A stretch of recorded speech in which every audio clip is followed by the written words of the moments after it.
والصلاة والسلام على رسول الله وعلى آله وصحبه أجمعين। আজকের এই গ্রামের সর্বস্তরের জনতার মাঝে বাংলাদেশ জামাত ইসলামের দাওয়াতি সভার সম্মানিত সভাপতি, সভায় উপস্থিত জামাত ইসলামের নেতৃবৃন্দ, সম্মানিত এলাকাবাসী, সুধী মণ্ডলী, সনাতন ধর্মের বিশ্বাসী ও অনুসারী ভাইদের প্রতি আমার আন্তরিক শুভেচ্ছা, মোবারকবাদ।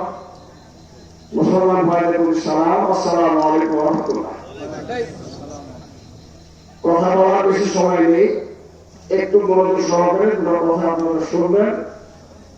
প্রথম কথা হচ্ছে যে পরিবর্তনটা হলো, এই পরিবর্তনের পরে আমরা খুশি না খুশি বল?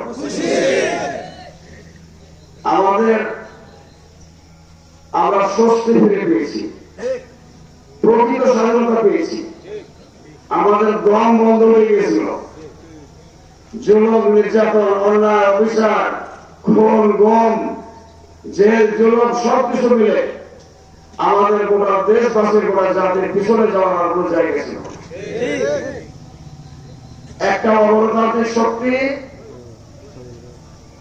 স্বৈরাচারী স্বেচ্ছাচারী ফাঁসিবাদী শক্তি আমাদের চতুর্দিক থেকে আস্তে পিছতে বেঁধে তাদের দমন নীতি, দমন নীতি আমাদের উপর চাপিয়ে দিয়েছিল।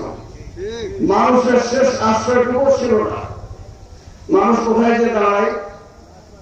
শেষ বিচারের জায়গা হচ্ছে কোর্ট, আইন শৃঙ্খলার জায়গা হচ্ছে থানা পুলিশ।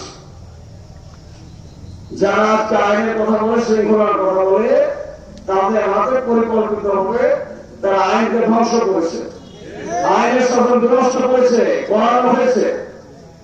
যাদের হাতে মানুষ বিচার করার কথা, তাদের মাধ্যমে এই স্বৈরাচারী শাসক গোষ্ঠীর ডিক্টেটরশিপের কারণে, একক চক্র ফাঁসিবাদী কর্তৃত্বের কারণে তারা তাদের স্বাধীনভাবে রায় দিতে পারেনি এবং ওইভাবে দলীয় বিচারকদের তাদের হাতে নিয়োগ দিয়ে বিচার ব্যবস্থা ধ্বংস করে দেওয়া হয়েছে।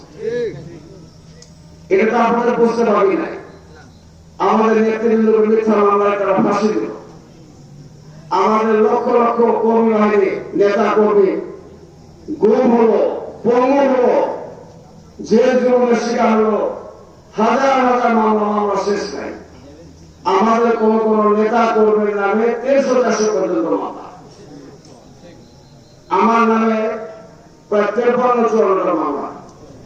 আপনাদেরকে বিশ্বাস হয় যে কেরামতের হাতে হাত বোমা দিয়ে, পেট্রোল বোমা দিয়ে, গান পাউডার দিয়ে, টেবিলের সাহায্যে একটা মামলা দিয়ে দিলেই এটা কি আমাদের সামনে এই সমস্ত মামলা, এই সমস্ত এই ফৌজদারি অপরাধ এগুলো মানায়? মহানা সাহেব হিসেবের নামে, নিজামী সাহেবের নামে, মুজাহিদ সাহেবের নামে, আমাদের নেতৃবৃন্দের নামে খুন, ধর্ষণ, অগ্নিসংযোগ, লুটপাটের যে সমস্ত মামলা দেওয়া হয়েছিল, তাদের সঙ্গে এগুলো চরিত্রের কোন সম্পর্ক ছিল? তারপর তাদেরকে বিচারিক ফয়সালা দিয়ে জুডিশিয়াল ক্লিনিং এর মাধ্যমে আমাদের নেতৃবৃন্দ শহীদ করা হলো, হত্যা করা হলো।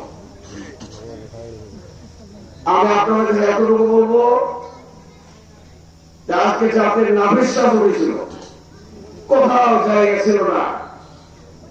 আমাদেরকে একটা পর্যায়ে এই কোটা বিরোধী, বৈষম্য বিরোধী ছাত্ররা আন্দোলন হলো।